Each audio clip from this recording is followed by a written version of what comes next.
ke kuliah online ekonometrika tahap kedua. Jadi ini sekali lagi saya sampaikan sebetulnya adalah pelaksanaan tahap kedua, karena tahap pertama selama 14 kali perkuliahan itu sudah diselesaikan, alhamdulillah ya. Di awal itu sekitar 480-an hampir 500 yang ikut ya dengan tertib. Jadi memang kuncinya nanti adalah tolong ya bagi rekan-rekan diperiksa sendiri. Kalau misalnya nanti belum sesi tanya jawab, di pojok kiri bawah itu ada tanda mute atau unmute. Jadi kalau misalnya ditekan mute itu dia ada tanda silang, artinya kita kalau bicara tidak didengarkan oleh orang lain. Karena once ada satu atau dua yang bicara, itu akan sangat mengganggu. Ya, oke, terima kasih. Nah, mudah-mudahan kita semua bisa melaksanakan ini dengan lancar ya. Tadi saya sampaikan, saya nggak tahu ini yang keberapa, tetapi rasanya Zoom meeting di atas 500 itu memang jarang sekali ya. Kalau kemarin juga kita maksimum 500, kalau sekarang sudah di setup sampai 1000. Dan yang sudah daftar itu mengisi Google Form, kemudian juga membayar uang komitmen itu sebanyak 700 lebih. Untuk diketahui, uang komitmen itu sebetulnya adalah memang untuk menunjukkan keseriusan. Di tahap 1 memang tidak ada free at all, ya, dan itu akan didonasikan untuk pandemi COVID ini, ya. Oke, jadi untuk diketahui ya, meskipun ada yang transfer 50.000, 100.000, alhamdulillah terima kasih ya, atau bahkan ada yang lebih, ada juga dari yang tahap 1 ingin mentransfer aja karena ilmunya udah cukup, jadi tidak akan tidak akan ikut kuliah tapi hanya menyumbangkan untuk COVID. Nah, sedikit saja sebelum kita mulai dari evaluasi pelaksanaan tahap 1. Jadi dari evaluasi pelaksanaan tahap 1 ya, ini udah mulai ini ya, terganggu gitu. Saya soalnya agak ini, saya itu agak tertekan kalau ada gangguan. Kayak kalau saya ngajar di kelas itu mahasiswa tuh nggak boleh ada yang bicara satu kata pun. Jadi biasanya begitu. Karena tadi yang saya sampaikan. Jadi tolong pastikan. Nanti saya akan umumkan juga di WA group ya. Karena berisik sekali gitu loh. Jadi once ada satu aja yang unmute gitu ya, itu akan berisik sekali dan mengganggu. Ya, dan saya juga akan sangat distract gitu ya kalau dengan yang begini gitu ya. Jadi tolong sekali lagi kerjasamanya kalau memang mau ikut kuliah tolong di unmute ya. Oke, kecuali kalau memang ada pengganggu yang sengaja ya, penyusup ya mau mengacaukan.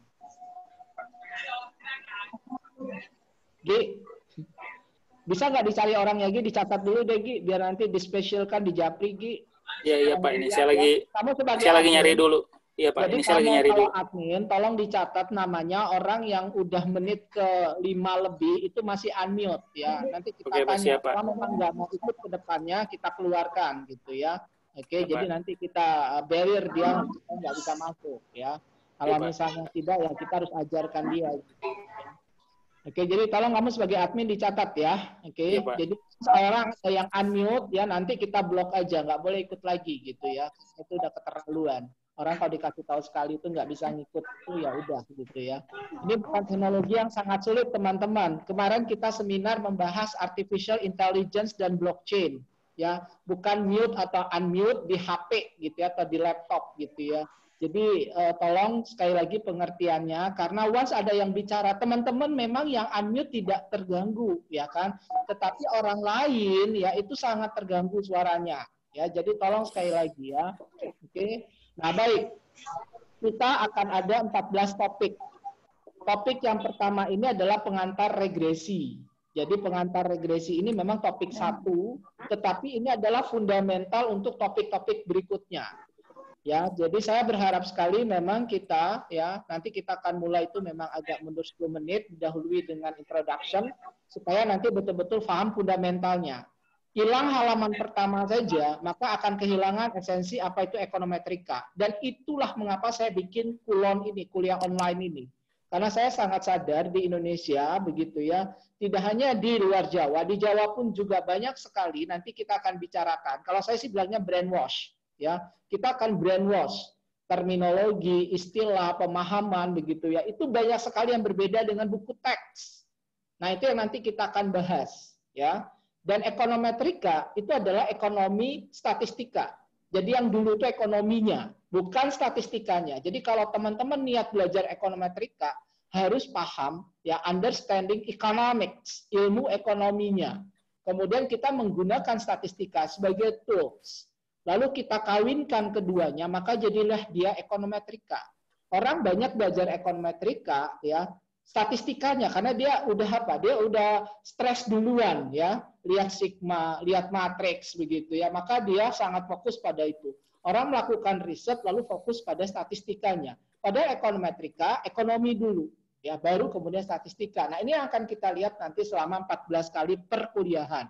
Jadi saya akan berusaha melakukan itu ya, sehingga nanti ya di dalam diskusi kita bisa kembangkan, karena nanti pada hari Sabtu kita punya topik khusus untuk penulisan artikel di jurnal. Di situ juga nanti saya akan dahului dengan apa sih itu ilmu pengetahuan atau knowledge. Ilmu pengetahuan itu tidak ada kebenaran mutlak. Kebenaran mutlak hanya ada di kitab suci. Bagi Muslim ya di Al-Quran. Bagi yang non-Muslim nanti bisa di Injil atau yang lain. That's absolute truth.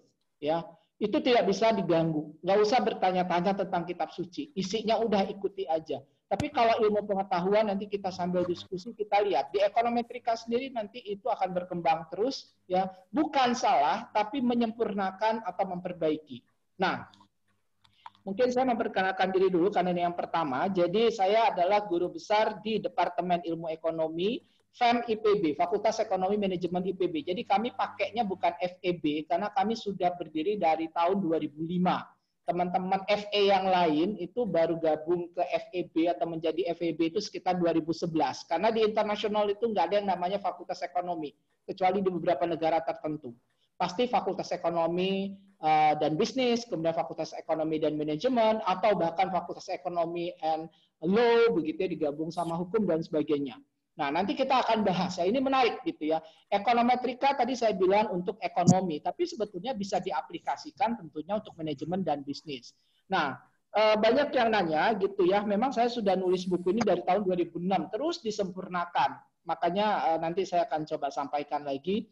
Itu ada yang namanya aplikasi ekonometrika. Di situ ada dengan eViews, ada dengan Stata, dan ada dengan R. Nah, R ini kalau bagi orang statistika, ini sih udah barang lama. Ya, 5-10 tahunan dosen-dosen statistika udah mengajarkan pada mahasiswa. Tapi orang ekonomi nggak tahu. Ya, bukan orang statistikanya yang pelit, kita aja yang malas belajar gitu ya. Kenapa R? Karena R itu open source. Kita bisa pakai tanpa membajak software. Nah, kalau kita pakai eViews atau Stata yang nggak ada masalah kalau kita mau beli, tapi harganya mungkin di atas 30 juta. Ya. Hanya beberapa fakultas di Indonesia yang punya lab sangat bagus, mungkin yang punya Stata atau eViews yang asli ya, yang original. Nah, itu nanti kita akan lihat juga ya. Kemudian ada sedikit buku saya terkait dengan metode kuantitatif ya untuk manajemen dan bisnis, itu memang beda ya, bukan topik-topiknya di luar kulon ini. Jadi untuk marketing ya pakai cheat, conjoin ya, kemudian ada list rel, SAM ya dan sebagainya, AHP atau kalau sekarang dikembangkan menjadi ENP ya, ANP dan sebagainya, itu ada di dalam buku itu. Ya itu di Karang memang bertiga. Ada Dr. Farid itu S1, S2, S3-nya di statistika. Kemudian ada Bu Harmini S1, S2-nya statistika, S3-nya di ekonomi. Nah, itu buku yang satu. Nah, kemudian yang paling pojok kiri bawah itu orasi saya. Saya orasi guru besar tahun 2013. Topiknya adalah mengaplikasikan dynamic panel data yang merupakan bagian dari ekonometrika, tidak terkini sekali. Dia memang baru berkembang tahun 90-an akhir. Ya, saya selesai S3 itu 2005. Nah, saya di awal 2000-an menggunakan versi DOS-nya eViews namanya TSP. Saya mengaplikasikan untuk topik apa? Regional development. Jadi saya melihat kesenjangan, menghitung kalau Indonesia Timur itu mau catch up dengan Indonesia Barat atau Pulau Jawa, itu perlu berapa tahun? Ternyata 200 tahun. Kalau dibiarkan begitu saja, tanpa treatment atau intervensi dari pemerintah ya secara serius. Nah, itu yang saya sampaikan di tahun 2013 ya di dalam makalah orasi. Nanti semuanya ada di blog saya, nanti silakan cari di Google itu Muhammad Firdaus IPB, nanti akan langsung nyambung ke blog saya yang di IPB. Nah, kemudian kalau untuk buku yang di kanan, untuk aplikasinya di YouTube, itu memang setiap saat dipakai oleh mahasiswa S1, S2, itu namanya Audiometric Full. Jadi nanti teman-teman ketik di YouTube, Audiometric Full, akan ada YouTube 33 menit. 33 menit untuk memandu menggunakan ekonometrika. Mulai dari time series dan juga data panel. VAR, VICM, data panel itu ada di sana. Tapi masih pakai eViews ya. Itu untuk YouTube yang 33 menit. Nah, kalau nonton Econometrica 33 menit itu biasanya ya 5 menit itu udah mulai ngantuk ya, beda dengan nonton stand up comedy. Oke, saya peneliti di hortikultura, makanya kemarin banyak seminar dan sebagainya itu nanti kaitan dengan apa pangan, food, ya horticulture begitu ya. Itu karena saya memang peneliti di situ dan kita juga punya ITAPS, ITAP International Trade and Analysis and Policy Studies. Makanya kemudian saya karena tim WTO di Indonesia begitu ya, kebetulan saya baru saja keluar SK sebagai penasehat tim WTO di Kementerian Perdagangan ya. Nah itu saya punya ide kemarin kenapa kita nggak bikin kuliah WTO. Ini contoh pertama kali WTO di luar Geneva mau bikin ya kuliah atau training ya untuk negara-negara di dunia itu baru tahun 2018 akhir. Itu di Bali. Jadi itu the first ya WTO di Geneva gitu ya, itu mau bikin training. Nah, saya kebetulan waktu itu ikut menjadi pengajar bersama Casey. Casey itu adalah Director of WTO di Geneva untuk agriculture ya, sama Diwakar. Diwakar itu adalah orang India yang menjadi konsultan yang udah puluhan tahun lah di WTO. Jadi orang yang paling pintar di sana itu namanya Diwakar. Nah, nanti teman-teman bisa lihat tulisan-tulisan saya terkait dengan ini. Makanya saya sudah tawarkan di grup ya, idenya adalah ya kita bikin webinar series karena kalau kuliah itu harus satu topik gitu kita bikin webinar, kemudian pembicaranya memang yang handal. Ada dubes WTO gitu ya, Pak Erwi Dodo, ada mantan Wakil Menteri Perdagangan Pak Bayu ya, teman-teman saya semua, kepala BP3 ya yang sedang menjabat ya, eselon 1 di Kemendak ya, Pak Hasan ya. Nah, ini diselenggarakan oleh ITAPS ya, ada Bu Dr. Widya Stutik ya direkturnya. Ini kerjasama dengan IC dan sebagainya. Ini teman-teman bisa ikut ini. Tapi itu masih lama, habis Lebaran ya. Karena udah banyak yang kaget gitu ya. Waduh ini bentrok ya, bukan bulan Mei, ini bulan Juni. Ya. Nah terakhir nanti kalau teman-teman lihat saya di Wikipedia, ya saya itu siapa, pasti nanti akan bingung. Karena saya memang punya 5 hak cipta. Sehingga saya dapat pertama kali ya di Indonesia itu baru pertama kita ngasih award untuk apa? Untuk WIPO dan karya intelektual, tapi digabung sama WIPO-nya. Ya, sebelumnya kita belum pernah. WIPO itu World Intellectual Property Organization yang juga di Geneva. Jadi kalau dua negeri itu begitu besar penghargaan pada HAKI, IPR ya, Intellectual Property Right. Nah, kita baru ngasih pertama kali untuk WIPO digabung dengan karya intelektual itu tahun 2016. Sehingga waktu itu dicari siapa gitu ya. Oke, Gojek. Ya, jadi yang dapat itu adalah Gojek, kemudian Hanung ya, kemudian Isyana ya. Nah, dari akademisi itu ada 2 sebetulnya, saya dan satu lagi dari Tarumanegara. Itu yang dapat Luril dari riset gitu ya. Nah, tapi dia juga alumni IPB ya. Jadi alhamdulillah gitu ya. Dia S3-nya di IPB ya. Waktu itu saya ketemu gitu ya. Itu cuma 2 waktu itu yang dari akademisi dapat KI and WIPO ini tahun 2016. Oke, baik. Itu perkenalan dari saya ya, nanti mudah-mudahan kita bisa berkomunikasi lebih lanjut. Kita mulai materi yang pertama ya. Pertama saya akan menyampaikan dulu ya sedikit brainwash ya. Apa itu ekonometrika? Kalau buku-buku tahun 60 70-an itu definisinya adalah statistika, matematika dan ekonomi. Oke, tetapi kemudian buku-buku yang baru ya, itu yang di atas tahun 90-an itu kebanyakan adalah kawinan atau apa gabungan antara ekonomi, data dan metode statistika. Jadi di situ yang paling penting adalah ekonominya, kemudian metode statistikanya, dan tentu kita harus punya data yang nanti kita olah, ya kita proses. Nah itulah ekonometrika. Itu antara lain menurut Verbeek. Verbeek ini Marno Verbeek. Jadi namanya ini Marno Verbeek. Nah, jadi bisa dipanggil Pak Marno gitu ya. Dosen di mana? Ya bukan dosen di Jawa Tengah atau di Jakarta gitu ya, tapi dosen di Belanda. Ya, profesor di Belanda yang sangat terkenal, bukunya sangat bagus, Modern Econometrics. Itu adalah buku yang dipakai kalau mahasiswa S3 yaitu PhD itu matrikulasinya itu istilahnya pengantarnya itu biasanya pakai buku dia ya di Eropa ataupun di Amerika. Karena bukunya enak banget dibacanya. Nah, karena metode statistika, maka pendekatannya stokastik. Jadi ekonometrika itu bagian penting dari definisinya. Yang kedua adalah dia stokastik. Apa lawan stokastik? Deterministik. Deterministik dari kata apa? Determine, bukan determine ya. Jadi salah satu kata dalam bahasa Inggris yang kita paling banyak salah, mungkin 95% orang Indonesia disodorin determine gitu ya, bacanya determine gitu ya. Jadi harusnya determine ya. Nah, jadi deterministik menentukan, tertentu, pasti. Kalau stokastik dia artinya random, acak. 3 tambah 5 di dalam ekonometrika bisa jadi sama dengan 10, tidak 8. Kalau 3 tambah 5 itu sama dengan 8, bisa jadi dia deterministik. Nah, makanya kemudian seperti di IPB, Unpad, atau beberapa perguruan tinggi lain, itu ada jurusan statistika, ada jurusan matematika. Meskipun ada yang punya mazhab, oh, statistika itu turunan dari matematika. Kita nggak mau pisahkan. Oke, cukup matematikanya saja. Ya, mangga. Ya, itu sih. Makanya tadi ya, kebenaran tidak ada yang absolut. Ya. Nah, tetapi kalau orang matematika itu biasanya jujur banget. Kalau ditanya cita-citanya apa, banyaknya jadi guru. Nah, kalau orang statistika itu mulai masuk ke marketing, udah mulai ngibul, udah mulai main strategi. Nah, itu bedanya ya. Makanya Iwan Setiawan ya, itu alumni IPB, itu bisa jadi direktur loh ya, direktur di S. Nielsen, marketing research institution terbesar di dunia. Direkturnya di mana? Bukan Jakarta, tapi New York. Ya, itu karena dia lulusan statistika. Nah, kalau kita bicara statistika tadi, ya seperti ekonomi. Kalau ekonomi kan dia bagian social science. Social science kita ngomongin human behavior. Kalau kita tanya kepada rekan-rekan, hari ini pengen buka puasa apa? Nggak mungkin semua jawab soto ayam. Nggak mungkin semua jawab pakai rendang. Ada yang pengen pizza, ada yang pengen, saya nggak mau makan dulu, saya pengen minum air putih aja. Oh, saya pengen cuma kurma, ya sama madu dan sebagainya. That's social science, that's human behavior. Nah, kalau kita bicara human behavior, tadi buka puasa itu nggak tertentu, tidak given, tidak deterministik, dia bisa stokastik. Ada yang nggak mau makan sama sekali, pengen minum doang. Nanti makannya habis tarawih supaya nggak ngantuk. Kan terakhir, Mbak, tolong di mute ya. Oke, berikutnya adalah ya, ekonometrika kadang didefinisikan sebagai ekonometrika tradisional versus modern.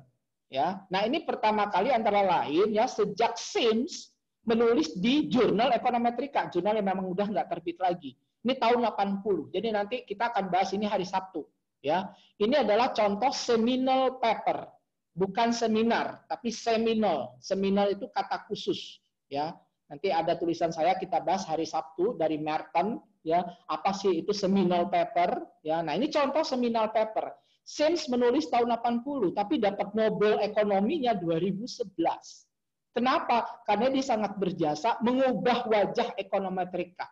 Nah, orang sering mengatakan pasca Sims ya, ini kita sebut modern econometrics. Tadi Fairbanks sampai mengarang buku judulnya Modern Econometrics.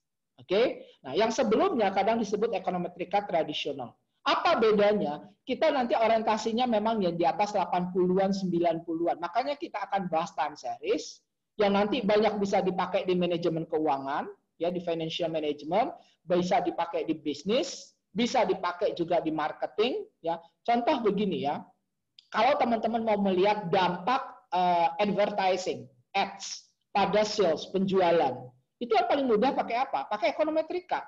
Dengan apa? Datanya deret waktu atau time series. Jadi bukan hanya di ekonomi moneter, bukan hanya di ekonomi pembangunan atau trade, tapi ekonometrika sangat luas sekali aplikasinya. Maka kegunaan ekonometrika itu setidaknya ada 3. Yang pertama, menguji teori ekonomi. Contoh, yang kita akan bahas hari ini adalah fungsi konsumsi. Kata Keynes, nah inilah ekonomi ya, jadi ekonometrika itu, once saya bilang Keynes, maka teman-teman nyambung. Siapa itu Keynes? Nah, teman-teman yang ekonomi pasti ingat ya yang di FEM atau FEB ya meskipun manajemen atau akuntansi kan pernah dapat makroekonomi. Waktu di makroekonomi pasti belajar fungsi konsumsi. Nah, masalahnya waktu belajar fungsi konsumsi nggak ngerti itu fungsi konsumsi siapa. Apa filosofinya? Karena itu yang bukan diajarkan. Yang diajarkan adalah matematikanya, ngitungnya. That's not economics. Itu adalah matematika ekonomi. Kalau ekonomi itu apa? Oh, yang bikin Keynes. Keynes itu hidup tahun berapa? Keynes itu ngikut siapa? Mazhabnya apa? Setelah Keynes ada siapa? Perubahan mazhabnya seperti apa? That's economics. Itulah ilmu ekonomi. Nah, maka kita nanti untuk pengujian teori misalnya, benarkah marginal propensity to consume di dalam fungsi konsumsi Keynes, atau kita sebut nanti dengan koefisien di garis regresi, nilainya 0 sampai 1. Karena itulah teorinya. Nah, kalau kita ingin memang membuktikan dia itu 0,8 atau 0,9, berarti itu negara kaya atau miskin? Berarti miskin. Kayak kita lah, ya. Oke, sebagian ya, sebagian. Mungkin juga bagiannya pakai besar lagi ya. Jadi kita kalau dihitung MPC-nya akan di atas 0,85 atau 0,9. Ya, Maluku mungkin 0,94, 0,97 ya. Jakarta mungkin 0,78 atau 0,81. Tapi kalau udah di Sweden, udah di Swedia, Finland, mungkin sudah 0,75 ya. Nah, itu teori. Itu nanti kita bisa buktikan dengan regresi, dengan mencari koefisien regresinya. Kita punya persamaan garis, kita punya koefisien dugaan, lalu kita bisa simpulkan benar tidak MPC-nya 0 sampai 1. Yang kedua, ini yang juga lebih banyak untuk manajemen. Namanya apa? Forecasting, peramalan. Kalau teman-teman pernah belajar manajemen produksi, oke? Anak ekonomi nggak belajar. Ya biasanya ya, ini pilihan sudah ya. Kalau di manajemen belajar. Di manajemen produksi ada yang namanya EOQ. Masih ingat anak manajemen? Economic Order Quantity. Hari ini di COVID pandemi itu yang kita bahas. Ya, setiap hari saya tuh webinar, seminar, rapat dengan kementerian ya, banyak banget gitu ya, itu membahas logistik pangan. Nah, kita bicara logistik pangan, that's apa? EOQ. Jadi kalau perusahaan ya, dia mau melakukan produksi, pasti dia meramalkan berapa penjualan 6 bulan lagi, berapa penjualan setahun lagi. Kenapa? Karena dia harus menyimpan bahan baku. Tidak mungkin dia produksi bulan depan, dia baru beli bahan baku bulan depan. Nah, untuk bisa menyimpan bahan baku tidak terlalu banyak, tidak juga terlalu sedikit, karena terlalu banyak akan mubazir biaya penyimpanan, biaya juga mungkin dihitung korbanannya, suku bunga dan sebagainya atau bagi hasil, atau begitu ya, dan yang lainnya penyusutan ya dari barang itu sendiri, kadar airnya turun, maka beratnya turun. Maka kalau kebanyakan ya dia akan rugi. Tapi kalau terlalu sedikit bisa jadi dia nggak berproduksi sesuai dengan jumlah. Apalagi kalau tidak mencapai kuota minimum. Kalau diekspor itu bisa di di-ban, bisa tidak jadi kita mengekspor karena kapasitas kita kurang, kontainernya nggak cukup dan sebagainya lah ya, kapasitas untuk kontainernya nggak terpenuhi. Maka kita harus betul-betul secara akurat meramalkan kira-kira penjualan kita berapa. Untuk itu di dalam manajemen produksi ilmu ekonometrika bisa dipakai. Oke, contoh yang paling simpel nanti di dalam time sari saya akan kasih contoh mahasiswa bimbingan saya 15 tahun yang lalu sudah mengerjakan. Benar nggak high risk, high return? Benarkah bahwa perusahaan-perusahaan yang ya lebih volatile di pasar saham, yang LQ45 dibandingkan misalnya ya, nanti belajar ya apa itu LQ45 ya, maka kemudian dibandingkan, benarkah high risk, high return? Untuk membuktikan itu dia pakai apa? Dia pakai peramalan, tapi yang diramalkan bukan nilai, tetapi adalah apa? Simpangan baku. Bukan standar deviasi. Nah ini satu kata yang pertama saya brainwash. Jangan pernah bilang standar deviasi because it's not Indonesian and it's not English. Oke? Kalau mau pakai bahasa Inggris standard deviation. Kalau mau pakai bahasa Indonesia simpangan baku atau deviasi baku. Standar deviasi bukan bahasa Indonesia, bukan bahasa Inggris. Kalau bahasa Indonesia itu rumah besar. Kamu cantik. Kalau misalnya cantik kamu itu bukan bahasa Indonesia, itu gombal. Nah, jadi ini contoh satu kata nih di brainwash ya. Karena di Indonesia itu susah sekali orang bilang apa? Simpangan baku. Nah, standard deviation boleh, tapi standar deviasi standar itu nggak ada. Standar itu standar motor ya. Jadi nggak ada kata standar ya. Oke. Jadi yang ada tuh baku. Kalau mau standard ya, jadi pakai kol-kolah, pakai D ujungnya. Nah, jadi nanti itu yang kita pelajari sehingga kita bisa buktikan apakah betul ya perusahaan-perusahaan yang lebih volatile ya itu kemudian return-nya lebih tinggi sehingga terbukti lah kalau di dalam bisnis kan semua pasti paham high risk high return. Jadi itu bisa dibuktikan. Terakhir perumusan kebijakan ekonomi banyak sekali nanti yang kita bisa simulasikan ya. Contoh teman-teman pasti tahu harga minyak dunia sekarang sedang turun. Lalu semua protes. Kenapa pemerintah tidak menurunkan harga BBM? Oke. Atau tahun 2005 Pak SBY bingung. Harga BBM harus dinaikkan atau diturunkan. IPB sama UI saut-sautan di Kompas. Kita rada berantem. Ya, ada yang setuju, ada yang nggak setuju. Teman-teman tahu kenapa? Karena kita menggunakan parameter dugaan yang berbeda yang kita masukkan dalam simulasi namanya CGE, Computable General Equilibrium, sehingga nanti hasil CGE itu bisa berbeda. Bisa positif meningkatkan kemiskinan, bisa negatif menurunkan kemiskinan. Sorry, kebalik. Kalau positif menurunkan kemiskinan, bisa juga negatif meningkatkan kemiskinan, pengaruh dari kenaikan harga BBM. Sehingga waktu itu ya Presiden dapat dua info hasil analisis yang berbeda. Itu yang terjadi di tahun 2005, waktu kita bingung mau menaikkan atau tidak harga BBM.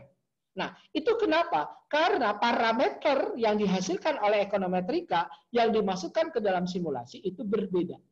Artinya apa? Once teman-teman mengestimasi dengan salah, maka nanti kebijakan salah. Itulah yang saya temukan dalam disertasi saya yang nanti kita akan bahas di kuliah ke-13 dan ke-14. Yang kuliah terakhir, nanti kuliah ke-14 itu akan ada contoh dari Baltagi. Baltagi adalah profesor di New York University, ya, itu one of the 50 lah ya, 50 besar di dunia ya. Baltagi profesor di sana, dia yang paling bagus buku salah satunya dari data panel, bukan paling susah ya, paling susah masih banyak, ada Hayashi dan sebagainya, tapi ada Xiao gitu ya, buku-buku yang bagus, tapi Baltagi enak sekali bukunya bisa dibaca. Itu akan kita bahas. Jadi kuliah 12, 13, 14 11, 12, 13, 14 kita akan bahas nanti buku Baltagi dengan cara yang mudah sehingga teman-teman paham data panel. Dan nanti saya akan tunjukkan once kita mengestimasi salah, maka nanti kebijakan bisa salah. Kira-kira seperti itu. Terakhir, ini ada pesan dari Josh Box. Josh EP Box namanya. Ya, ini statistika ya. Jadi statistikawan. Econometric models are wrong, but some are useful. Oke, nanti kita akan lihat pada halaman-halaman berikutnya, kok bisa sih semua model ekonometrika itu salah, tapi sebagian atau beberapa ada yang berguna. Nah, itu nanti kita akan lihat. Tapi tolong filosofi ini diingat, semua orang yang belajar ekonometrika dengan serius akan ingat filosofi ini. Econometric models are wrong, but some are useful. Oke? Nah, baik, kita lanjutkan dengan jenis data. Tadi, ekonometrika adalah gabungan ilmu ekonomi atau ekonomi, fenomena ekonomi, ada data dan ada metode statistika. Nah, data yang kita olah di dalam model ekonometrika itu setidaknya ada 3. Satu, time series atau deret waktu. Ini yang paling banyak nanti digunakan oleh teman-teman mana? Teman-teman ekonomi pembangunan kalau bicara moneter. Teman-teman manajemen keuangan. Itu paling banyak pakai data ini. Yaitu apa? Kita punya satu unit observasi. Apakah itu perusahaan? Apakah itu negara? Ya, apakah itu provinsi? Tetapi untuk rentang waktu yang panjang. Misalnya kita punya data harian, suku bunga untuk Jakarta selama 6 bulan. Berarti kita punya 6 kali sekitar 30, berarti 180 hari disusun hanya untuk suku bunga rata-rata bank di Jakarta. Oke, tahu namanya variabelnya? Nanti cari ya, jebor. Nah, kalau mau nyebut gampangnya jebor. Nah, itulah variabel. Ya, jadi variabel nanti kita akan bahas itu apa ya. Variabel itu vary and able. Jadi dia harus bisa bervariasi. Jadi apa sih variabel? Oh, vary plus able. Maka contohnya apa? Suku bunga, nilai tukar. Oke, rupiah terhadap dolar. Oke, selama 6 bulan terakhir. Datanya mingguan. Berarti kita punya sekitar berapa? 24 sampai 25. Ya, time series. Hanya kurs rupiah terhadap dolar. Oke, yang kedua, cross section atau kerat lintang. Kalau tadi deret waktu, yang kedua kerat lintang. Cross apa? Section apa? Nah, nanti terjemahan. Ini adalah dari apa? Dari penggawa-penggawa statistika kita yang memberikan istilah. Nah, kita harus paham ini. Ya, jadi kalau disebut kerat lintang, kerat section, lintang cross. Itu apa? Kebalikannya. Kita punya banyak unit observasi, tapi hanya satu waktu.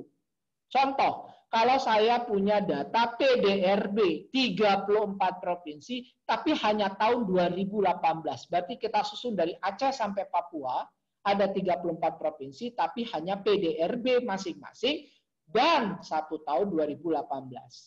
Maka dia cross section. Siapa yang paling banyak pakai analisis ini? Boleh orang ekonomi pembangunan. Nah, kalau dalam hal ini orang manajemen bisa menggunakan, tapi nggak terlalu banyak.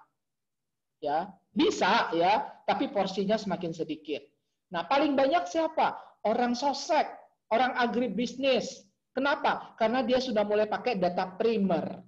orang marketing, sorry ya, kalau manajemen tadi manajemen keuangan time series, kalau orang manajemen yang di marketing itu juga mungkin akan banyak pakai data cross section karena datanya adalah konsumen di mall, rumah tangga, perilaku konsumen, perilaku rumah tangga, atau tadi petani, behaviornya dalam produksi, dalam konsumsi, ya, household economics ya kalau di dalam ekonomi pertanian ada begitu. Nah terakhir ini yang menarik adalah kalau kedua data kita gabungkan maka disebutlah apa? Panel kan gabungan, data panel, panel data.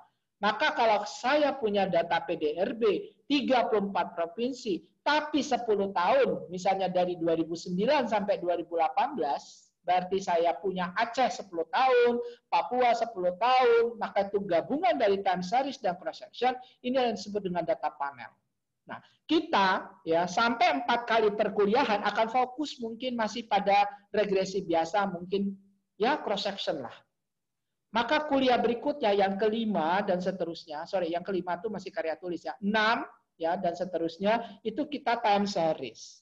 Terakhir baru kita masuk data panel sampai nanti dynamic panel data. Mudah-mudahan nanti teman-teman bisa menikmati.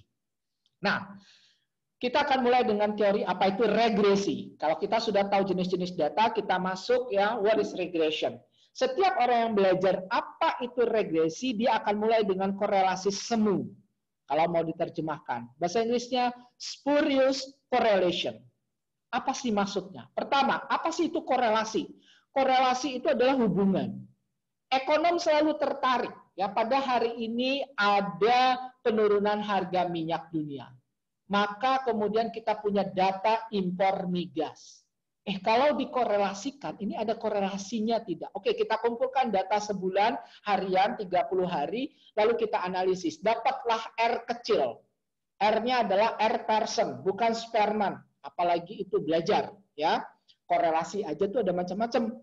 Yang Sperman untuk non-parametrik, itu menarik banget untuk orang manajemen, untuk orang sosiologi. Ya, tapi kita kalau di ekonomi biasanya pakai yang person. Nah, yang paling penting adalah R ini nilainya min 1 sampai 1. Min 1 itu sempurna tapi negatif, 1 adalah positif. Nah, pertanyaannya kalau saya punya 0,6, itu kuat atau lemah? Jangan pernah, yang paling penting nih, brainwash yang kedua, agak kuat, agak lemah, cukup kuat, cenderung sedikit kuat. Once teman-teman seperti itu, berarti sudah jadi opportunis. Pada saat pengen kuat, kita bilang agak kuat sekali. Atau cukup kuat. Kalau kita pengen lemah, sedikit lemah, itu opportunis. Yang paling penting adalah apa? 0,9 udah pasti kuat. 0,3 udah pasti lemah. Tapi once kita dapat 0,63, kita dapat 0,58, ini apa ya? Nah, di situ perlu jam terbang, perlu experience, perlu membaca data dan fenomena. Kita tapi harus bilang kuat atau lemah. Nah, persoalannya, korelasi ini kata Yule ini menulis jurnal tahun 1926. Kita masih mau Sumpah Pemuda, ya. American Economic Review itu sudah berapa puluh tahun itu terbit di Amerika. Nah, jadi Yule menulis tentang apa? Spurious correlation. Bahwa kalau misalnya ada kuda yang mati di Australia, ada jumlah perempuan yang hamil di Indonesia, datanya kita ambil 30 tahun terakhir, dikorelasikan dapat 0,98, apakah kita bisa mengatakan betul-betul korelasi antara kuda yang mati di Australia dengan jumlah wanita yang hamil di Indonesia kuat? Betul secara statistika tadi dia angkanya 0,98 mendekati 1, tapi dia meaningless, dia tidak ada arti. Coba, siapa yang bisa menjelaskan hubungan wanita hamil di Indonesia dengan kuda mati di Australia? Pak, kalau yang punya kuda di Australia orang nya di Indonesia gitu ya, terus suaminya gitu ya, terus tiba-tiba istrinya hamil, nah itu sih susah lah ya, bukan itu maksudnya. Jadi inilah yang kata Yule, spurious correlation. Dia angkanya mungkin mendekati 1 atau minus 1, tetapi dia sebetulnya meaningless atau tidak ada makna. Maka untuk bisa menjelaskan lebih jauh spurious correlation, kata Yule, kita pakai koefisien regresi. Nah, kenapa begitu? Nanti karena koefisien regresi akan menunjukkan pengaruh delta. Jadi kalau pendapatan naik 1 juta, konsumsi akan naik 800.000. Di situ bukan lagi hubungan saja, tapi sudah pengaruh. Nah, untuk bisa mendapatkan koefisien pengaruh ini, maka kita belajarlah regresi. Sekarang kita masuk pertama kali dengan konsep garis regresi. Gauss ini nanti, jadi kalau teman-teman belajar ekonometrika yang benar, jangan sampai nggak tahu Gauss. Karena nanti di kuliah kedua, kita khusus membahas Gauss-Markov. Di Indonesia selalu kita tuh kalau diskusi ekonometrika, taunya cuma asumsi klasik, asumsi klasik. Asumsi klasik sendiri itu jarang banget. Hanya beberapa buku teks di luar negeri yang bilang classical assumption 2 kata. Tapi biasanya nanti ada yang namanya lengkapnya yaitu CLM. Jadi Classical Linear Regression Model. Jadi Classical Linear Regression Model, CLRM. Itu yang lengkapnya, tapi biasanya disingkat-singkat. Nah, tapi kalau ditanya Gauss-Markov, itu mulai speechless, mulai nggak ngomong, karena bingung, karena nggak baca buku teks. Nah, itu kita akan bahas di kuliah kedua. Apa kata Gauss? Bahwa kalau kita ingin mendapatkan hubungan tadi antara yang mempengaruhi dan yang dipengaruhi, kita bisa menggunakan regression line atau garis regresi. Nanti kalau teman-teman baca buku dan menggunakan software yang berbeda, istilahnya akan bisa berbeda. Yang pasti gini, kalau saya punya tinggi anak dan tinggi orang tua, mungkin nggak tinggi orang tua dipengaruhi oleh tinggi anak? Nggak mungkin. Pasti dalam logika kita tinggi anak dipengaruhi oleh tinggi orang tua. Itulah yang dikemukakan oleh Gauss sebagai contoh regresi pertama kali. Maka tinggi anak yang dipengaruhi itu adalah variabel dependen. Dependen bebas atau tidak bebas? Tentu tidak bebas. Kalau tidak bebas mempengaruhi. Pasti dipengaruhi. Maka dia nanti akan ada di sebelah kiri. Jadi jangan dihafal. Tinggi orang tua itu adalah yang mempengaruhi tinggi anak, maka dia independen karena dia bebas. Nah, beda buku, nanti harus tahu kawin-kawinannya, dependent, independent. Tapi kalau regression, itu dengan regressor. Variabel respon dengan prediktor. Variabel tidak bebas dengan bebas. Jadi ada pasangan-pasangannya. Yang penting nanti bisa ngerti. Regressor, kalau or itu dalam bahasa Inggris apa? Berarti pelaku, berarti yang mempengaruhi. Berarti yang dipengaruhinya apa? Regression. Nah, tapi itu sih bahasa Inggris, nanti harus ditulis miring ya. Oke. Nah, nanti kita akan lihat bagaimana garis regresi ini bisa menjelaskan apakah nanti digunakan untuk menguji teori ataupun untuk meramalkan. Oke, saya agak cepat ya, karena waktu kita sekitar 15 menitan lagi. Nah, kita yang nggak banyak bahas di Indonesia, sebetulnya garis regresi itu ini yang saya jelaskan panjang lebar dalam buku saya di bab 1. Ada garis regresi populasi dan ada garis regresi sampel atau contoh. Garis regresi populasi itu maksudnya adalah kalau kita punya garis regresi ya, di mana yang kita regresikan itu adalah untuk populasi. Masalahnya kita nanti untuk data tidak pernah punya populasi. Yang kita punya itu adalah nanti berikutnya contoh. Nah, di populasi ya, ini nanti saya akan perbaiki di dalam uploadnya karena ini berubah lagi ya, tulisan Greek letternya ya. Itu sebetulnya AI yang paling ujung kanan itu adalah epsilon I, kita sebut dengan error term. Error term ini bahasa Inggris, bahasa Indonesianya ada yaitu galat. Ini basic sekali, fundamental. Tolong jangan pernah salah di sini. Karena di Indonesia, error term ini karena error, diterjemahkan jadi kesalahan. Padahal kesalahan bukan terjemahan error. Kesalahan itu mistake. Kenapa kita nggak boleh terjemahkan jadi kesalahan? Karena dia bukan kesalahan. Apa itu sumber galat atau sumber dari error term? Satu, kalau konsumsi dipengaruhi pendapatan, sekarang saya tanya, ada 2 rumah tangga, pendapatan yang rumah tangga A itu 10 juta, konsumsinya 9 juta. Pendapatan yang rumah tangga B, dia 12 juta, tapi konsumsinya cuma 7 juta. Oke, saya ulangi, yang 10 konsumsinya 9, yang 12 konsumsinya 7. Berarti apa? Konsumsi tidak hanya dipengaruhi oleh pendapatan. Bisa jadi, karena yang pendapatan 12, konsumsi 7, anaknya 1. Yang pendapatan 10, konsumsinya 9, anaknya 4. Maka ternyata konsumsi tidak hanya dipengaruhi pendapatan, juga oleh jumlah anggota keluarga. Maka jumlah anggota keluarga tidak kita masukkan ke dalam model atau garis regresi konsumsi kita, itulah yang kita sebut dengan error term atau galat. Inilah bahasa lainnya tadi, stochastic term, disturbances. Jadi teman-teman nanti kalau baca buku teks yang berbeda, nanti ketemu random elements. Apa itu? Unsur acak. Stochastic term, sama unsur acak. Disturbances, sama unsur acak. Jadi kalau diterjemahkan ke bahasa Indonesia, semuanya adalah galat, yaitu unsur acak. Apa acaknya itu? Tidak semua faktor. Kesalahan dalam spesifikasi. Modelnya harusnya non-linear, tapi kita bikin linear. Oke? Atau kesalahan dalam pengukuran disagregasi. Dalam kulon 1, saya coba mengevaluasi hasil dari Google Form. Ada 94% yang bilang puas. Tapi ada 4 orang yang bilang cukup puas. Yang jadi masalah adalah 2 orang bilang kurang puas, karena pilihannya cuma 3. Saya sebagai akademisi, ya, guru besar, saya pasti langsung penasaran dong, 2 ini siapa?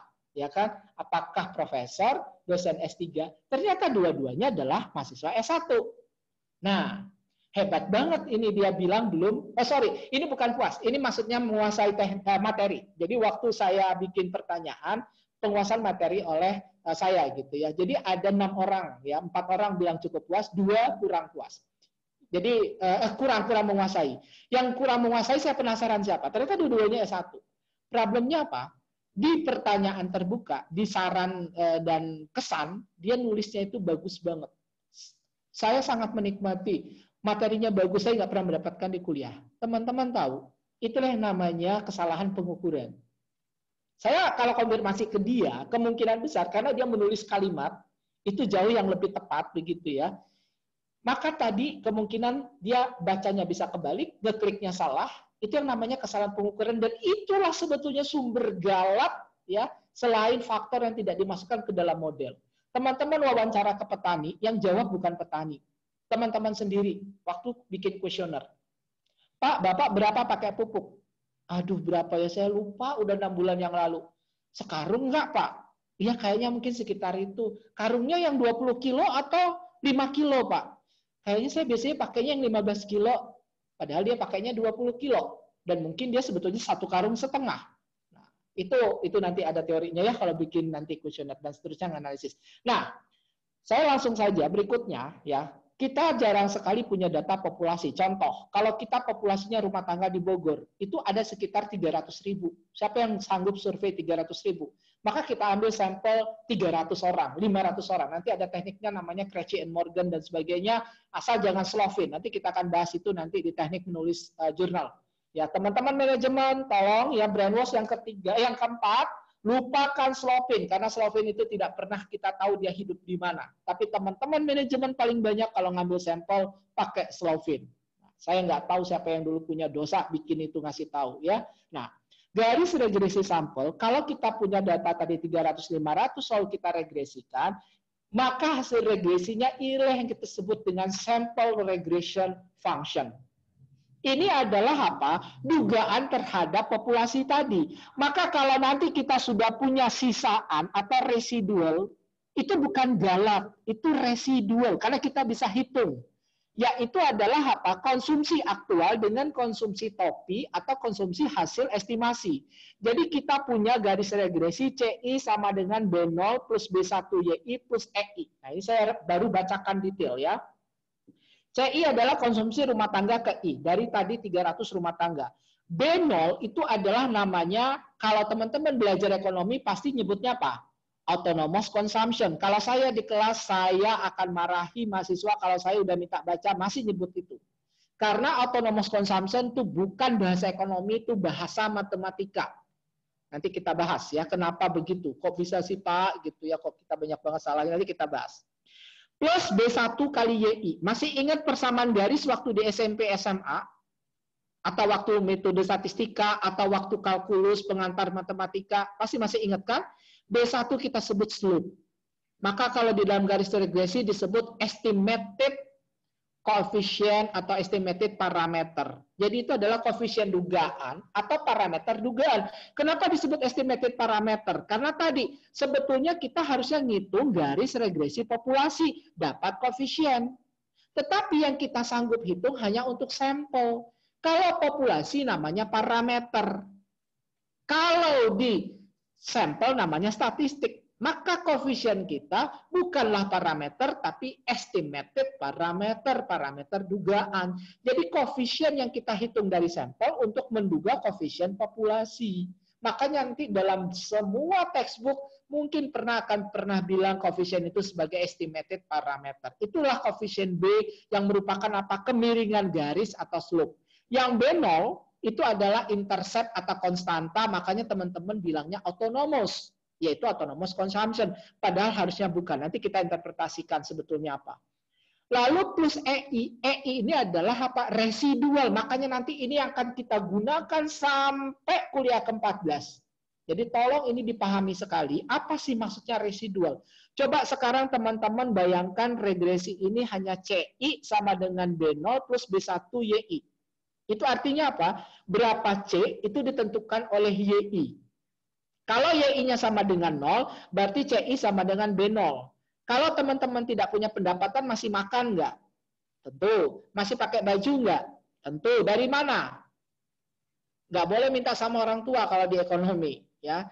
Dari utang, bukan hutang. Nggak pakai H ya, apalagi K. Jadi utangnya sebesar apa? Sebesar B0. Maka itu adalah konsumsi minimum. Nah, B1 itu menunjukkan koefisien. Koefisien di dalam garis regresi adalah seperti turunan, yaitu apa? Perubahan C karena perubahan YI. Jadi delta C per delta YI itu kan kira-kira sama dengan DC per DYI. Differential. Differential itu apa? Ya tadi, ya. Hampir sama dengan delta, jadi perubahan konsumsi kalau ada perubahan YI. Nah, mungkin nggak kalau Y-nya pendapatannya naik 1 juta, konsumsi naik 2 juta. Ya nggak mungkin, lebih besar pasak daripada tiang. Maka B tidak boleh lebih dari 1.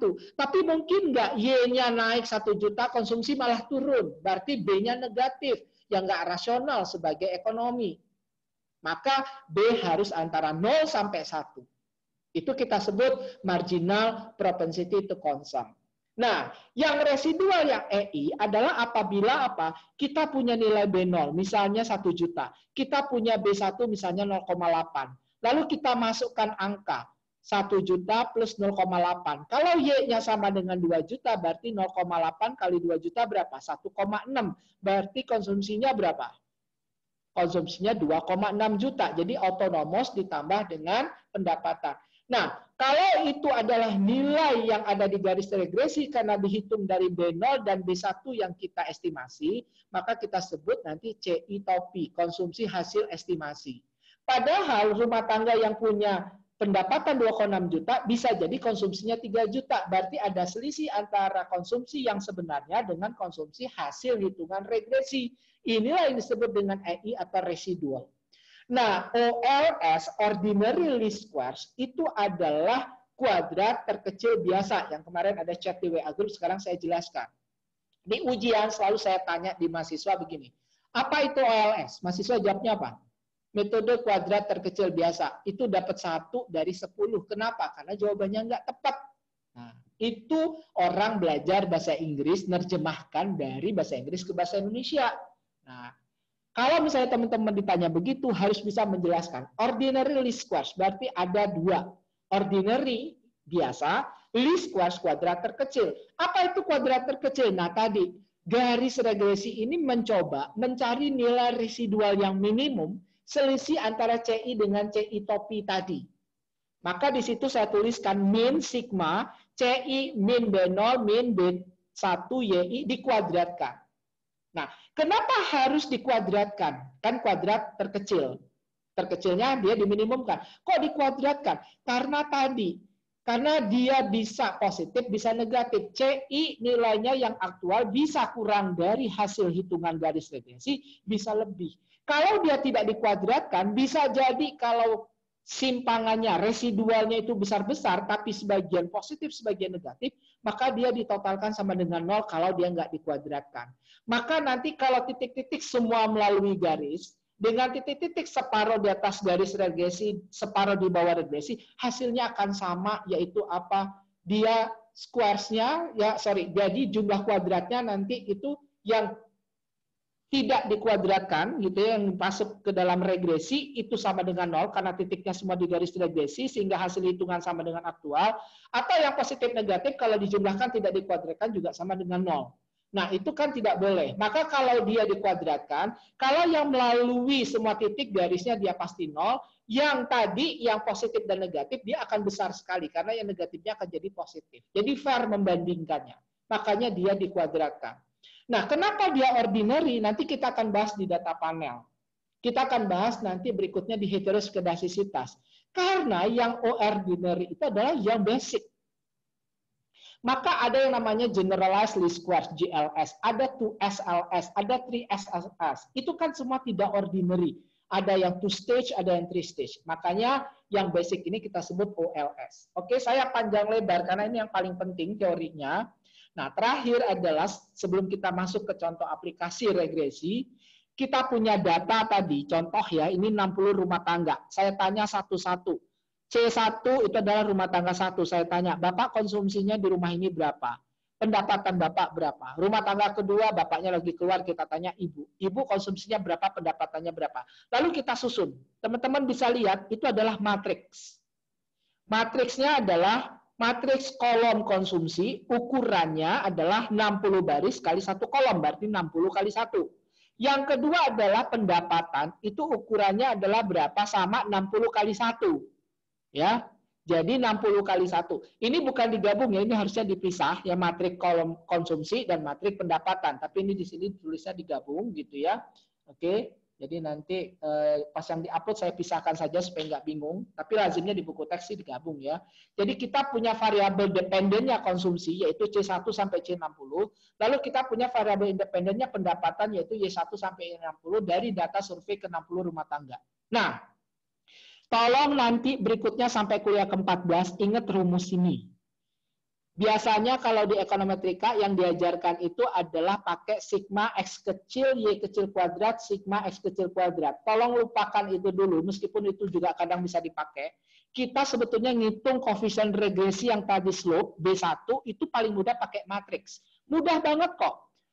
Y transpose Y, itu artinya apa? Matriks yang pendapatan, transposnya kalau 60 kali 1, itu kan ada 60 baris, 1 kolom, kita ubah menjadi apa? 60 kolom, 1 baris. Itu adalah transpos dari matrik pendapatan. Dikali dengan matrik aslinya, yaitu Y1 sampai ke Y60 ke bawah. Itu kita cari inverse-nya, maka dapatlah matriks berapa. Tadi yang transpos 1 kali 60, dikali dengan 60 kali 1, jadi 1 kali 1. Dicari inverse-nya. Dapat misalnya berapa? Dapat misalnya 0,5. Nah, kemudian kita kali dengan Y transpos C. Artinya apa? Matrik pendapatan 60 kali 1, ya, yang ini kita transpos menjadi 1 kali 60, dikali dengan matrik konsumsi yang C1 sampai C60, yaitu 60 kali 1. Karena kita punya 1 kali 60 transpos dari Y dikali dengan 60 kali 1 dari konsumsi, dapat lagi 1 kali 1. Artinya apa? Bilangan lagi. Oke. Kalau misalnya ini kita dapat 1,6, maka yang pertama tadi Y transpos Y inverse 0,5 dikali dengan 1,6 dari Y transpos C, dapatlah 0,8. Itulah koefisien. Begitulah caranya software atau garis regresi menghitung slope. Oke. Terakhir, yang konstanta, yang autonomous consumption beta 0, kita kasih topi itu maksudnya adalah hasil hitungan. Itu adalah kalau kita rata-ratakan data konsumsi, dikurangi dengan 0,8 kali dengan Y1 rata-rata, Y pendapatan rata-rata dari 60 rumah tangga, itulah B0 misalnya dapat berapa? 1 juta tadi. Oke, nah ini adalah contoh. Kalau saya punya data rumah tangga, di kirinya adalah konsumsi, di kanannya adalah pendapatan, masing-masing rumah tangga saya punya kombinasinya dari hasil kuesioner, ya. Lalu kita regresikan, maka pakai software dapat seperti ini. Inilah persamaannya. Konsumsi topi itu artinya hitungan. Jadi kalau teman-teman pakai konsumsi atau C topi, itu berarti di kanannya nggak boleh ada residual, nggak boleh ada galat. Kalau dia udah pakai topi. Nah, 0,219 itu adalah misalnya tadi ya autonomous consumption dalam juta berarti dia 219.000. Nah, sedangkan 0,835 positif itu adalah MPC yang tadi nilainya harus 0 sampai 1. Nah, dikali pendapatan sebagai variabel independen, dia tidak boleh pakai topi. Karena dia definite, dia given. Yang boleh pakai topi adalah yang dihitung. Nah, itulah persamaan garis regresi. Ini diolahnya pakai EViews. Nanti kita di dalam kulon ini hari ketiga atau hari keempat, ya kita akan membahas ini, ya pakai softwarenya, aplikasinya seperti apa, interpretasinya gimana, uji asumsinya atau Gauss-Markov-nya seperti apa. Nah, terakhir ya ada 2 halaman lagi, oke betul ya. Nah, kalau saya punya persamaan garis regresi, sebetulnya yang dinilai apa? Ini ekonometrika. Inilah yang namanya mazhab yang benar. Oke? Meskipun kita boleh berdebat. Di Indonesia orang paling banyak yang duluan statistikanya. Nyata nggak nyatanya. R-square-nya. Bukan. Kalau Anda bicara ekonometrika, ya yang paling penting pertama kali ekonominya dulu. Ekonomi itu apa? Anda dapat garis regresi sebagus apapun, tapi MPC-nya 3, ngaco. Anda dapat regresi sebagus apapun, tapi autonomous consumption atau tadi konsumsi minimumnya negatif. B0-nya itu negatif. Tadi kan 219.000 kan positif. Artinya apa? Kalau orang nggak punya pendapatan, dia harus makan, harus pakai baju, kira-kira segitu. Katakanlah itu sebulan. Itulah jumlah BLT yang dikasih pemerintah sekarang, 600.000. Karena itulah dianggap sebagai konsumsi minimum rumah tangga miskin. Itu kalau teman-teman mau tahu, ya pemikirannya. Nah, sekarang ya kalau kita dapat itu negatif lebih dari 1, itu ngaco. Nggak ada gunanya garis regresi kita. Itu yang pertama kali dievaluasi. Yang kedua, baru kita lihat R-square-nya berapa, hitungnya berapa. Nah, di sini mulailah berantem.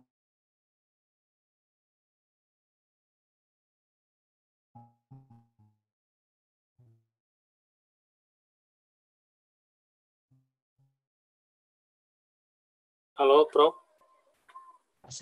Menteri nelfon lagi. Sorry, ini saya udah bilang sebetulnya kulon gitu ya. Ini nantilah ya kita lanjutkan. Ini sebentar lagi kok ya. Jadi yang kedua, ada mahasiswa itu nggak lulus ujian karena dosennya bilang gini, R-square kamu itu cuma 64%, nggak bisa, data harus diulang. Gila nggak? Itu dosen bisa masuk neraka loh ya, ngambil keputusannya salah besar ya, nggak lah ya. Nanti tobatnya istighfar ya. Jadi ya R-square itu bukan harus berapa, harus berapa. Oke. Untuk data cross section, survei ke petani, teman-teman dapat R-square, R kuadrat ya, itu 70%, 68%. It has been very good. Oke, ya. Tapi kalau data time series memang 81% aja bisa dibilang masih belum fit. Itu contoh. Oke. Jadi nggak bisa. Tapi kalau nanti software ngasih R-square-nya, R kuadratnya 98%, datanya memang dikumpulkan dengan benar, ya kan bukan dijawab sendiri kuesionernya, yaitu namanya lucky. You are lucky. Alhamdulillahirabbil alamin. Nah, itu ya. Nah, apa itu R kuadrat? Kok penting banget? Karena memang R kuadrat ini menerangkan, ya, menunjukkan apa? Kalau bahasa statistikanya namanya tadi kebaiksuaian, apalagi itu. Karena terjemahan dari goodness of fit. Goodness artinya apa? Kebaikan. Fit sesuai. Digabung jadi apa? Kebaiksuaian. Nah, sekarang belajar ya istilah statistika ya. Nah, maka koefisien determinasi, ingat ya, determinasi itu dari kata determine, bukan determine, ya. To determine berarti menentukan. Jadi kalau kita punya R kuadrat 90%, artinya variabel pendapatan kita variasinya mampu menerangkan variasi konsumsi sebanyak 90%. 10% ya variasi dari konsumsi yang tidak bisa diterangkan itu tadi oleh karena jumlah anggota rumah tangga, umur, pekerjaan, dan sebagainya. Nah, terakhir yang akan kita bahas banyak nanti ke belakang, salah satunya juga adalah uji T. Apa pertanyaan dari teman-teman kalau dapat koefisien? Nyata enggak? Nah, pertama, uji T ini nanti kita akan bahas ya dengan kuis-kuis ya. Itu hanya boleh untuk uji apa? Inferensia atau hipotesis. Tadi kan kita punya dari sampel untuk menduga populasi, maka kita bisa lakukan uji hipotesis. Kalau kita lakukan uji hipotesis berarti kita punya H0, H1. Brainwash berikutnya, tidak ada yang namanya terima H1, terima H0, apalagi tolak H1. Teman-teman cuma boleh bilang tolak H0, tidak tolak H0. Bisa diingat? reject or do not reject null hypothesis. Nanti itu bahkan sudah ada yang nulis jurnal. Why should we reject or do not reject null hypothesis? Jadi di kita aja yang mulai aneh-aneh, tolak nol, terima H1 itu nggak ada. Yang ada cuma tolak nol artinya apa? Signifikan. Tidak tolak nol artinya apa? Tidak signifikan. Angkanya berapa? Kepercayaannya 95% atau 99%. Tidak ada buku ekonometrika yang sampai 80%, 85% kecuali di kita kadang-kadang menyebut seperti itu. Ini brainwash yang terakhir. Karena nanti kita akan bahas berikutnya karena waktu terbatas, karena mungkin akan banyak tanya jawab di sesi 1. Saya sudahi dulu, terima kasih. Kalau ada kekurangan, kalau ada kesalahan, silahkan dikoreksi, silahkan ditambahkan, boleh lewat chat ataupun langsung nanti merespon angkat tangan, atau nanti di WA Group boleh nanya, tapi mungkin nggak akan banyak terlayani dengan baik, begitu ya. Jadi, kenapa begitu? Ilmu itu tidak ada kebenaran absolut. Apa yang saya sampaikan nanti ya di pertemuan yang artikel jurnal, itu kata Merton, organized skepticism. Teman-teman tidak boleh nerima begitu saja. Harus ada daya kritik, tapi kritik not to attack individu. Ya. Nah, kalau ada perbedaan pendapat, biasa banget. Ya, perbedaan itu indah. Tapi harus ada dasarnya. Nah, dasarnya harus buku teks. Buku teks itu buku yang berbahasa PBB. That's the point. Pokoknya itu. Nah, nanti silahkan ya, tidak ada kebenaran mutlak. Kita boleh nanti berdiskusi. Terima kasih. Selamat sore. Assalamualaikum warahmatullahi wabarakatuh. Waalaikumsalam warahmatullahi wabarakatuh. Silakan kalau ada yang sudah resen, kita bisa diskusi ya, tanya jawab. Mas Regi mungkin bisa dipilih langsung. Karena waktu kita mungkin sekitar 15 menit tanya jawab ya. Boleh nanya, Prof? Halo? Yang resen silakan. Resen itu ada tandanya ya. Di sini nggak ada ininya. Pak, sudah siap. Mas Regi, itu Bapak. Halo? Maaf Pak, jadi di sebelah bawah itu ada partisipan. Kalau di dan asal. Regi mana ini Regi? Regi sedang off, Pak. Nah, itu. Pak, ya kenapa?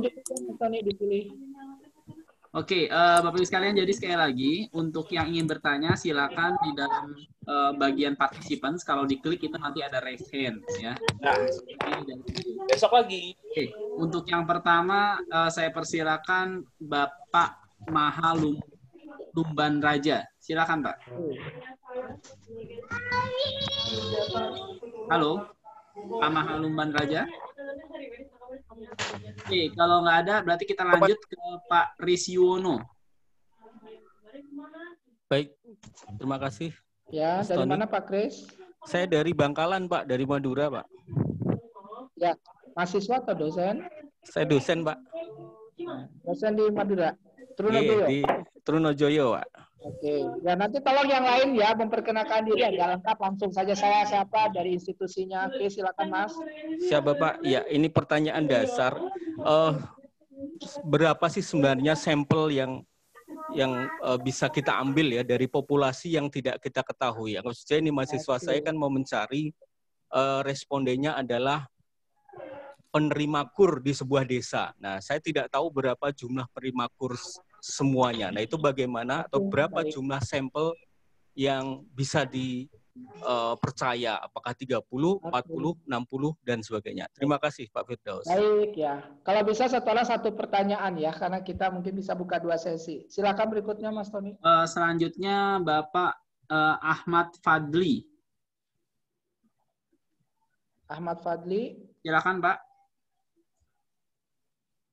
Oke, sepertinya tidak ada respon. Halo. Silakan, Pak. Assalamualaikum, Prof. Sehat-sehat, Prof. Ya.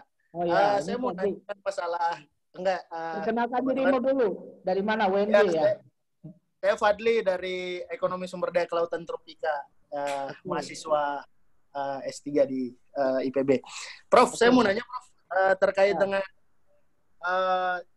tadi yang Prof singgung ya, itu siapa yang Slovin. Nah, itu kan banyak tuh dipakai untuk cara pengambilan sampelnya tuh. Oke. Ya, mungkin bisa dijelaskan yang lain selain Slovin. Karena di lembaga-lembaga survei... Baik. Jadi gini, nanti tolong nanyanya jangan semua sampling size ya, karena ini bukan kuliah metodologi penelitian, ini ekonometrika ya. Gak apa-apa, nanti saya jawab juga, Mas Fadli. Terima kasih. Prof singgung, jadi saya minta disinggung dikit, Prof. Oke, boleh. Ya, silakan. Oke. Baik, yang berikutnya mohon ekonometrika ya, kita diskusinya ya, jangan metodologi sampling ya, jangan metodologi penelitian semua. Ayo silakan, siapa lagi Mas? Selanjutnya Ibu Putri, silakan. Masih kuliah. Ibu Putri. Oke, kalau nggak ada balasan, mungkin lanjutnya Ibu Raras. Silakan Bu Raras. Lagi. Sepertinya. Halo. Oh iya, silakan Bu. Iya, Prof, ini kan tadi disampaikan ya kalau untuk. Mana, Bu Daras? Oh ya, maaf, saya dari Badan Ketahanan Pangan, Prof. Oke, silakan. Iya, dalam model statistika itu kan, jadi Profesor sampaikan kalau keilmuannya lebih dipentingkan daripada statistiknya ya. Jadi kalau misalnya dalam satu model itu terdapat 5 variabel itu, ketika ada variabel yang tidak signifikan, tetapi dalam keilmuannya itu itu seperti apa gitu. Baik. Ya, terima kasih. Oke, langsung saja ya, udah 3 Mas Tony ya. Yang pertama ya, ini sebetulnya bukan bagian ekonometrika, ini namanya metodologi survei. Saya kebetulan kalau di Bank Indonesia di BI Institute itu bagiannya yang ini. Jadi saya nulis modul itu ya, kalau di BI ya di Jakarta di BINS ya, itu bukan bagian ekonometrika. Ya, tadi saya singgung ya, itu kenapa? Karena penting saja pengertian dari sampel. Nantilah di jurnal kita akan bahas sedikit. Cuma gini aja. Pertama nanti di jurnal yang hari apa? Sabtu ya. Saya akan tunjukkan ya bahwa jangan susah-susah kita tuh nyari jumlah sampel berapa. Kalau populasi diketahui pakai apa? Tadi kan Pak Kriswiono nanya. Pakai Slovin. Salah. Nanti silakan googling ya, Mas Fadli juga googling ya. Nanti kalau diketik Slovin ya atau pakai kalimat who is Slovin, maka akan beberapa tahun yang lalu di luar negeri itu orang sudah mencoba mencari. Karena persoalannya begini, kalau kita bicara ilmu pengetahuan knowledge, itu yang paling penting apa? Seperti Nobel, kalau orang tuh pinter banget, kontribusi ilmunya besar, tapi dia nggak pernah nulis jurnal, dia nggak bisa dapat Nobel. Itu ya bedanya Nobel sama yang enggak ya, wordnya ya. Nah, jadi kita mencoba mencari, orang luar negeri mencari, siapa itu Slovin? Nggak ada itu tulisannya Slovin. Ada 2 buku teks di luar negeri, ya itu menyebutkan nama Slovin, buku tahun 67. Buku teks ini dipakai banget gitu loh di ilmu sosial. Nah, nanti cari ya di Google. Tapi di dalam buku itu pas dicek daftar pustakanya, referensinya, nggak ada si Slovin nulis apa. Terus kenapa kita harus percaya? Dan anehnya, lagi-lagi bukan persoalan itu. Dimasukin berapapun, coba di Slovin dapatnya berapa? 100. Nanti silahkan lihat ya, yang riset-riset, terutama mahasiswa S1, S2, kadang S3 yang pakai Slovin, kok semuanya sampelnya jadi 100. Nah, ada Krejci and Morgan, ada Cochrane, ya itu banyak banget. Nanti saya tunjukkan itu hari Sabtu ya, Pak Kriswiono ya.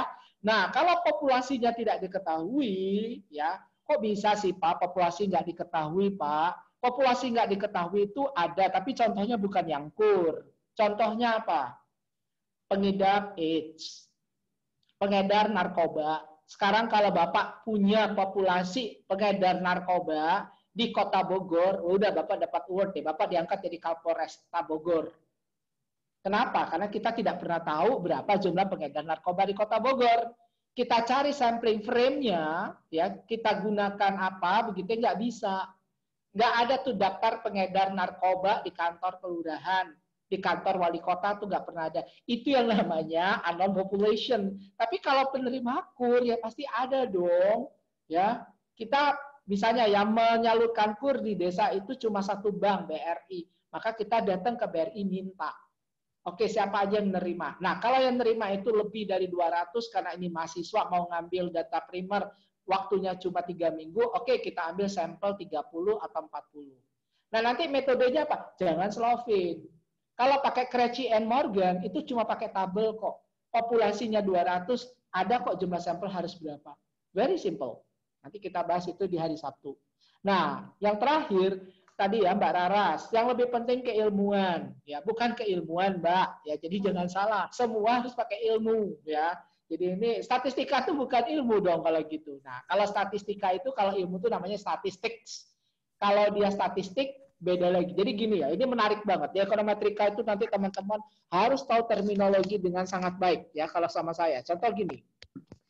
Economic itu artinya kata sifat. Economics itu ilmu ekonomi.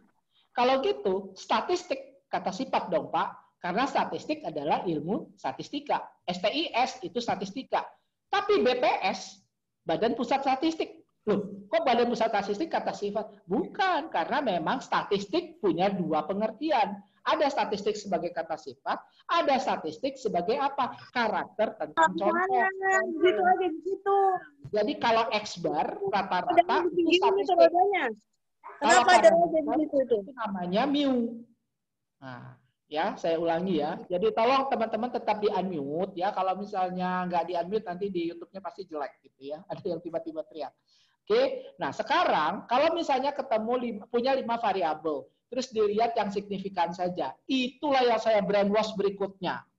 Jangan pernah meregresikan dengan maksud hanya mencari variabel signifikan. Sekarang misalnya nih ya, ini BKP, Badan Ketahanan Pangan ya. Oke, kebetulan saya banyak bantu BKP nih dengan Pak Kepala Badan dan kapus-kapus gitu ya.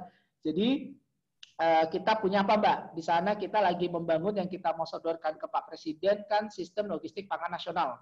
Oke. Nah, yang paling penting dari Sisloknas pangan ini apa? Ya, seperti hari ini pandemi yaitu distribusi. Lalu kita mau analisis faktor-faktor yang mempengaruhi harga daging ayam yang biasanya naik menjelang Lebaran.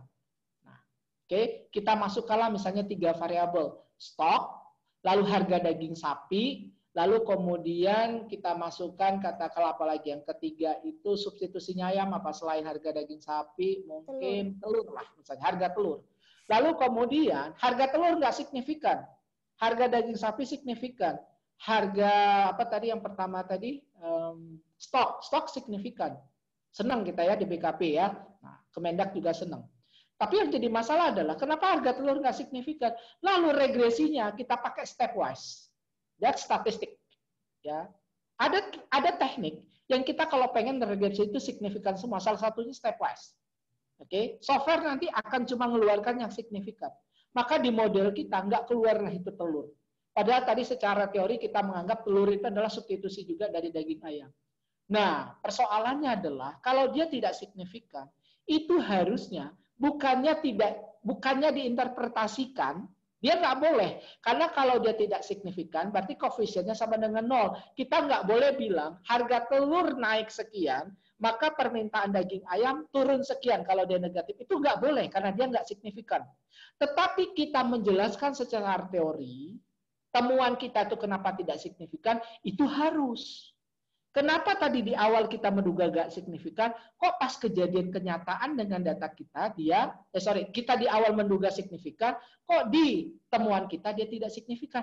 Justru kita riset, kita melakukan analisis regresi untuk bisa mengatakan ini yang berpengaruh, ini yang tidak berpengaruh.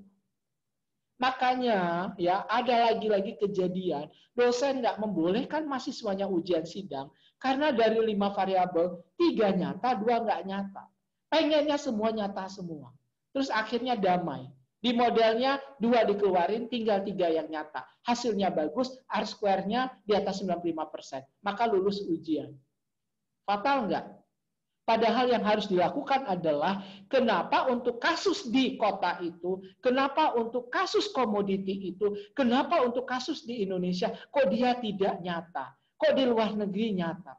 Ya karena ada perbedaan situasi. Itu yang saya temukan waktu saya melakukan penelitian S3, kok bisa ya kemajuan ekonomi di suatu provinsi tidak mempengaruhi investasi domestik di provinsi itu.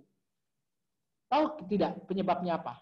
Dia nggak signifikan. Padahal di hipotesis saya, dia harusnya berpengaruh positif. Itu kenapa? Karena investasi di luar Jawa paling banyak untuk pertanian. Dan investasi pertanian tidak ada korelasi langsung dengan kemajuan ekonomi. Karena kemajuan ekonomi itu selalu ukurannya apa? Jumlah bioskop, ya kan? Kemudian fasilitas jalan yang baik dan sebagainya. Nah, jadi sesuatu yang tidak signifikan itu tidak boleh diinterpretasikan koefisiennya, tapi dia harus dijelaskan mengapa tidak signifikan. Maka penelitian kita akan jauh lebih menarik kalau kita menyampaikan kepada pengguna, pengambil kebijakan, ternyata untuk kasus Indonesia, kasus daerah ini, komoditi ini, inilah yang nyata, ini yang nggak nyata. Mungkin itu. Mas Tony masih ada waktu, mungkin 1 orang penanya aja, habis itu kita tutup karena kita harus selesai 17.15 sesuai jadwal. Oke, untuk selanjutnya mungkin saya persilahkan kepada Tadi ada bapak-bapak yang angkat tangan itu nggak jadi ya, yang awal tadi muncul gambarnya. Kasihan juga. Oh iya. Bapak siapa itu? Saya jujur saya nggak tahu, Pak. Apakah iya, Bapak masih aktif? Pak Mirza ya, bukan? Oh iya, silakan Pak. Silakan, Pak. Baik, terima kasih Prof. Saya Pak Mirza dari Unsri. Ya, Pak Mirza ya, saya rasa kan kita ketemu waktu itu ya, saya ngasih kuliah. Iya, ya, saya adik kelasnya waktu S2 di ITB. Iya, silakan Pak Mirza. Saya tertarik dengan pernyataan Prof yang terakhir tadi bahwa tingkat signifikan yang dipakai itu adalah 95% atau 99%. Ya. Nah, ini kita kaitkan dengan tadi data kita, data sosial ekonomi terutama, itu kan kita kaitannya wawancara dengan masyarakat. Masyarakat kaitannya dengan perilaku. Okay. Nah, kalau dengan perilaku kan kemungkinan apa yang disampaikan, apa yang kita kolek data dari petani, itu kan bisa saja tidak tepat benar apa yang disampaikan. Bolehkah kita di dalam penelitian itu tingkat signifikannya kita perlebar tadi? Kalau di dalam penelitian terkontrol mungkin ya 99 sampai 95%. Oke, Bapak mau memperlebar sampai berapa? Boleh misalnya? Kalau saya biasa saya praktekkan dengan mahasiswa sampai 30%, jadi 70%. Jadi sampai 70%. Oke, ya, baik. Ya, saya udah tangkap ya. Oke, terima kasih Prof. Baik. Nah, ini Pak Mirza dan kawan-kawan. Ini brainwash keberapa ini? Ke-8 ya. Nah, pertama gini, tolong cari di buku teks ekonometrika. Buku teks itu lagi-lagi buku yang ditulis dalam bahasa PBB. Jadi kalau buku yang saya tulis, ya buku ini buku ajar. Karena saya yang nulis, ya kan. Kalau buku teks itu, di kata pengantarnya itu akan ada seluruh profesor di dunia yang sudah baca buku itu lalu ngoreksi. Kalau di sini itu ada ucapan terima kasih kepada 2 profesor yang ikut baca gitu ya. Tetapi kalau di luar negeri itu nggak begitu. Nah, jadi pertama Pak Mirza dan kawan-kawan, cari buku teks ekonometrika yang pernah menyebut angka 80%, 85% aja. Kalau ada, tolong nanti tunjukkan pada kita. Itu yang pertama. Yang 90% itu saya cuma pernah menemukan satu aja di bukunya Madala. Selain itu nggak pernah ada. Oke, yang kedua, tidak cukup buku teks. Cari di jurnal internasional, kalau bisa yang Q1 atau Q2 Scopusnya. Ada nggak pernah menginterpretasikan signifikansi kurang dari 95% atau 90% ke bawah? Apakah, ya tentu saja ekonometrika ya, termasuk ilmu sosial. Kalau ada juga nanti silahkan kita diskusikan. Nah, kalau itu tidak pernah dilakukan orang, maka kita kan sebetulnya wajar bertanya. Jangan-jangan itu cuma di Indonesia aja. Nah, saya coba pelajari, ternyata benar. Saya belum pernah menemukan. Nah, di Indonesia kita dulu memang diajarkan begitu. Kalau pesawat 100 kali terbang, boleh nggak sekali jatuh? Ya nggak boleh dong, meninggal semua itu di pesawat. Maka kalau untuk urusan penelitian pesawat, R kuadratnya harus 99,99%. Oke? Tapi kalau kita ngasih penyuluhan 100 petani, boleh nggak ada 30 petani yang nggak menerapkan? Boleh. Tapi itu logika yang nggak make sense untuk kita pakai di garis regresi. Nah, nanti di kuliah yang ke-14, saya akan ceritakan fenomena yang saya hadapi waktu saya disertasi, nulis S3, di mana saya harus menolak atau tidak menolak H0 dengan p-value 0,09. Bayangkan, 0,09 itu 91% loh. Tapi kalau saya putuskan tidak menolak, menolak pakai itu, maka saya akan konsisten kacau semua. Nanti Pak Mirza, kalau kita pakai model time series, kita pakai model panel, stepnya banyak. Dan itu nanti kalau kita ubah-ubah signifikansi kita, bisa jadi dia stasioner, berikutnya bisa jadi dia tidak. Kenapa? Karena kita nanti pakai signifikansi yang berbeda-beda. Nah, disitulah kemudian kita belajar, oh ternyata signifikansi itu harus konsisten. Nah,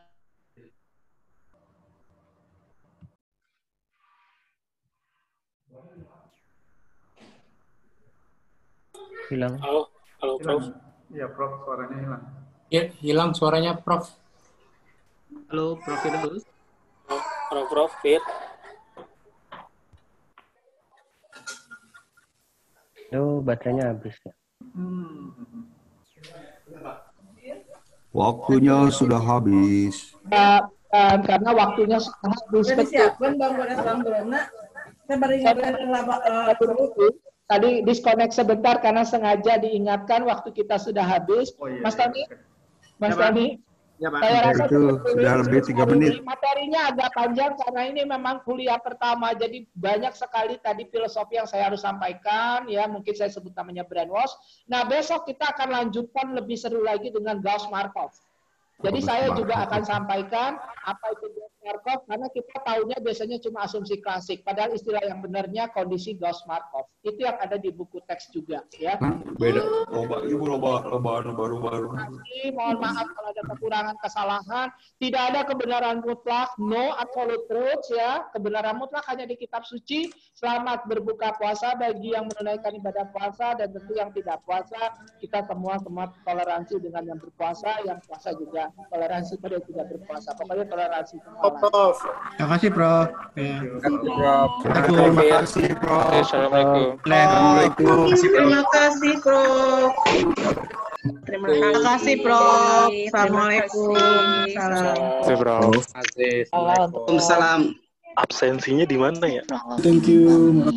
Terima kasih. Assalamualaikum. Salam, absensi di mana? Absensi di mana, Kak? Absensi, Bu.